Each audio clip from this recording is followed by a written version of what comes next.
Hey Todd, I was watching your 3-minute dump in our community, and I had to pause halfway through because I was just really feeling your discouragement about what's going on in your marriage. And I wanted to explain something to you that I think will go a long way in helping you understand both where you are and how to move through this season of your marriage, but also just to see things differently.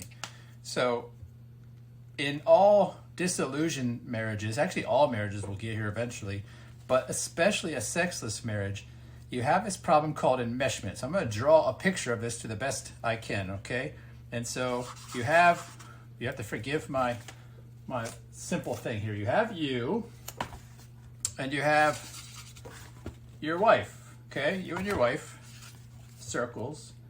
And the problem is you have things that you want. Now I'm just going to simulate this with a bullet list that you each have. I'm not going to put the items because everybody's a little different. So here's your list of wants, needs, and desires, and here's your wife's wants, needs, and desires.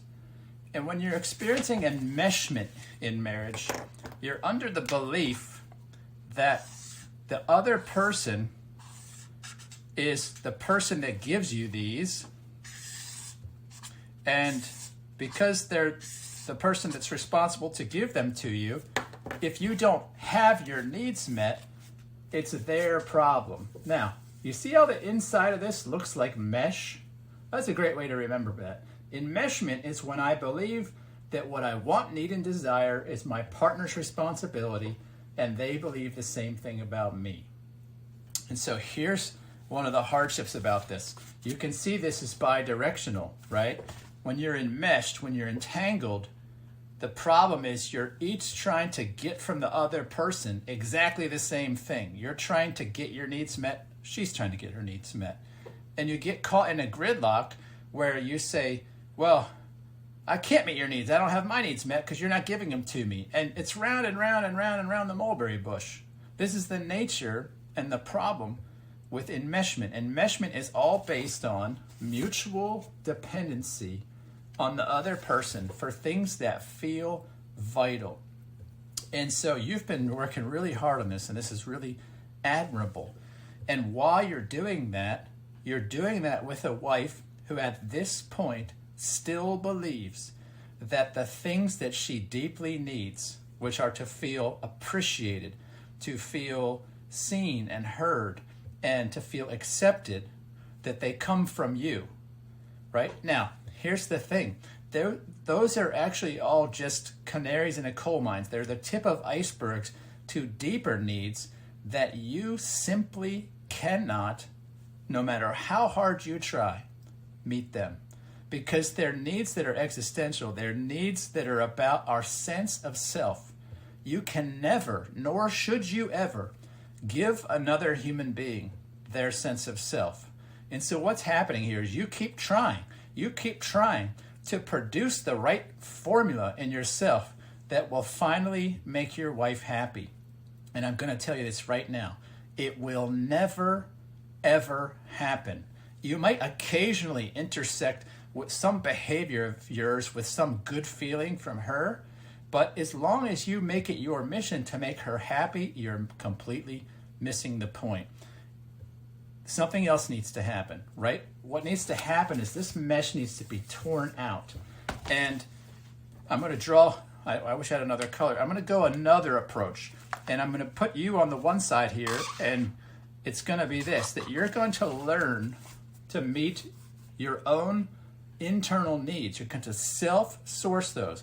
That means we're going to replace this enmeshment, this dependency, with self-reliance, which means you learn to look within yourself for things like approval, connection, a sense of wholeness, a sense of well-being, a sense of appreciation, respect, value, confidence, everything.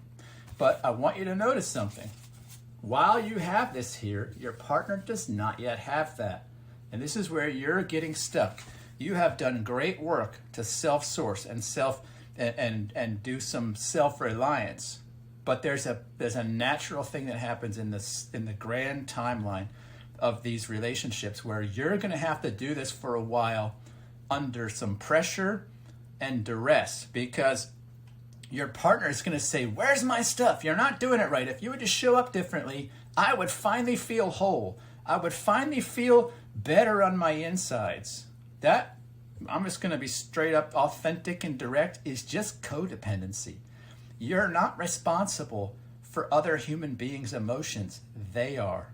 And in all marriages, there's some degree of this, and it results in what the popular author David Snarch calls normal marital sadism, which is when you hand your partner your internal frustration, your own dilemma, the dilemmas that come with having values and wants and desires that are in conflict with one another. And rather than own them, you just hand them to your partner and say, you deal with these. And until you do, there will be no intimacy. There'll be no relationship. Man, this is super, super, super frustrating. But is there a way out? Yes. The way out is to keep tearing out the dependency that you have.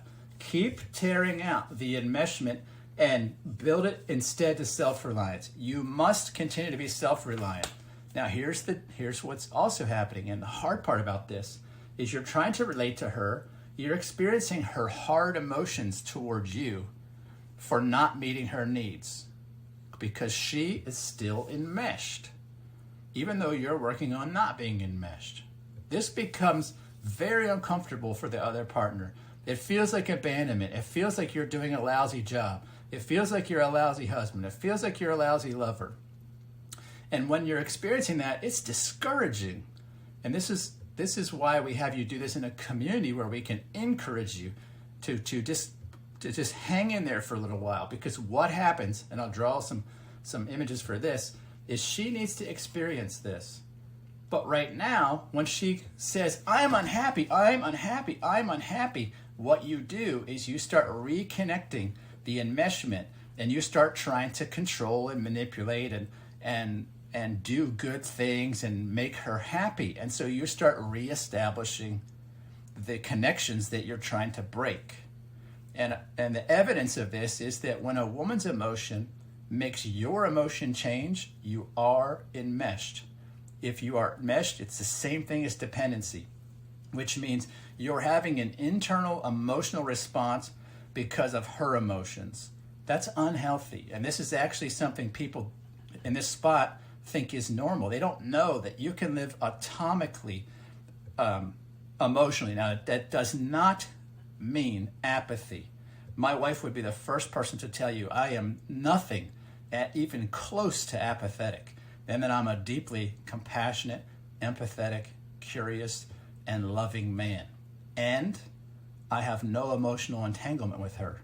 And so when she's frustrated, even if she's blaming me, because I know who I am and I know who she is, I can just say, wow, she's really frustrated. And she's using explanations right now maybe that are blaming, but it's really not me. I know this is not about me. Right? And this goes back to one of the principles that we've talked about from the 4 agreements. Is about learning not to take things personally. This is the moment you do it. When a woman is raging and roaring at you for not meeting her needs, you want to be open-minded. You want to, of course, look at yourself and say, is there anything I need to grow in here? That's just part of being a mature person is evaluating, is there any way I need to grow? But when somebody says, I'm unhappy and it's your fault, you also have to have the presence of personhood to say, wait a minute, you're making personal what's personal to you. You're making it about me. And you have to be able to inwardly kind of say, well, I know that's not true. I'm not going to defend myself. I'm just going to let them, get it out, stew on it. What happens in time if you're patient for a little while, and I know you've been at this a long time, but it's not about calendaration about how long you've been doing it. It's about how long you have reliably and consistently lived without enmeshment and dependency yourself. That's the time that matters, and you got to do that for a solid, in my opinion, 3 to 6 months before it really actually is effective. If you do that, what we hope happens, and there's no guarantee, is that your wife starts to, I'm going to write this down, she starts to learn to self-source too. One primary reason she'll do that is because her attempts to get things from you don't work. You don't do anything to try to placate her neediness, her own insecurity. We can't fix each other's insecurity. We can sometimes offer compassion and empathy, and we can be with one another in insecurity. But the deepest insecurities we have as humans cannot be solved by other humans, because what we're really insecure about is that maybe there's something deeply wrong with us, and one human can't tell another human what their value and worth is. And I promise you, that's what's behind this. So there's a little bit of a timeline I want you to be aware of, and I'm going to do this by 4 lines. So the first step, and I reliably see this in other men, this is not conjecture, this is something that I've seen work with quite a few men. The first step in the journey is your self-acceptance of you. You must deeply accept you and come to the place where you know you're whole. No matter what your wife says, no matter what accusation or blame, you must know yourself. This is about clarity of person. Okay, that's the first step. That means you come to a place where your regard for yourself is unconditional. That means you end an internal way of loving yourself based on eros, and you start to love yourself with agape, which means an unconditional regard, that you stop judging and belittling yourself when you don't show up the way you like, and that you continue to believe the best about yourself, that you give yourself some grace, some compassion, some empathy, etc. That's step number 1. Okay, I'll write that down. 1. The second step, and this is why this first one has to be there first, is that you begin to love your partner with the same kind of love, which means you replace eros love for her with agape. You stop making your love for her conditional based on her behavior and her emotional temperature towards you, and you love her instead openly based on your values. You're warm, you're compassionate, you're curious, you're kind, right? You're accepting and non-judgmental. Now, that does not mean you don't do that with boundaries. You absolutely must. It means that your reason for showing regard for someone is no longer sourced in them, but sourced in you, in your heart. Who do I like to be? What do my values dictate of me? That's what it means to love with unconditional high regard. That means when I love you, I'm not using your behavior to determine the kind of love that I show you. Otherwise, you actually control your love, not me. And I'm not doing anything other than basically spitting back to you what you do to me. When I love you based on my value system, now I'm exercising an ownership form or a self-reliant form of love. It says, I'm going to love you based on my rules for that. And my rules are, I'm going to love you whatever your behavior is. Now, I'm not talking about mushiness and like I'm just going to overlook all behavior. It just means I'm not going to change my regard for you. We'll do another video about what that means, because unconditional high regard is a complicated subject that is misunderstood by tons of people, especially trolling, immature, boyish men on the internet. So I don't want to do that in this video. Step number 3, I'm going to use a different color, is that your partner then starts to go through a period of self-acceptance, the same kind. She has to replace her eros love for herself with an unconditional high regard for herself. Last step, step 4, is that she starts to show you unconditional high regard. Now, that is a linear time frame. The reason I did it like this is you see how there's some overlap. What men want to do all the time is they want all of those to happen in sequence. It's because that's the nature of dependency. Dependency tries to do all 4 steps in tandem, because it says, well, I don't want to move if you don't move. And that's conditional love. Conditional love says, I'm not doing anything by my own volition. I'm only going to do it by you. And you're back in gridlock. Okay? So when you break the idea of dependency, you break the idea of eros, you start loving a person by your value system after you have started to love yourself that way. You go back to this timeline that I'm talking about. I would personally, hold on. I would plan on that taking, when you're getting good at that, I would say 12 to 18 months. Now that's the worst marketing message in the world, but it's authentic and it's real. Meaning when I work with guys with this and they need a good bit of hand-holding because this is very, very, very challenging, that's the kind of time frame it takes. Is it effective? 100%, yeah. Now, when I say that, I don't mean that as like 100% of men. I just mean this is very, very, very sound with the men that do this. They end up getting crystal clear about their own value and worth.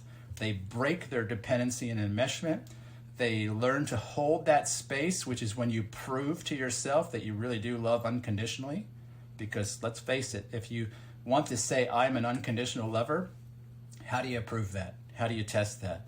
You love somebody who's not loving you at the moment. Now, all kinds of people are going to light up the comments and say that's weakness or something. That is the stupidest thing ever. The hardest thing on planet Earth, and therefore the thing that requires more strength of character and will than anything on planet Earth, is to love somebody who's giving you no reason to do so. You know why that's hard and why it requires strength? Because the only source of love then is self, to come from me, which means I have to have a pretty deep and big well to love someone who's not loving me back. That works. That generally will lead a relationship to one of two places. Either really, really deep, profound connection and intimacy, or the dissolution of a relationship because loving yourself begins to make very apparent that it makes no sense to continue that relationship. Either way, you win because you became yourself, you deeply accepted yourself, you put off the dependency, eros, entangled love, and you learn to stand on your own 2 feet and like the guy in the mirror. If that resonates with you and you want to talk more about it, I invite you to reach out. If you're watching this video and you're not Todd, but you're like, man, I gotta find out more about that, I want you to scroll down. You'll see a link. You can connect with me. I'll talk to you more about this kind of pattern of healing very complicated sexless marriages. And with that, I'll wish you a good day. Take care.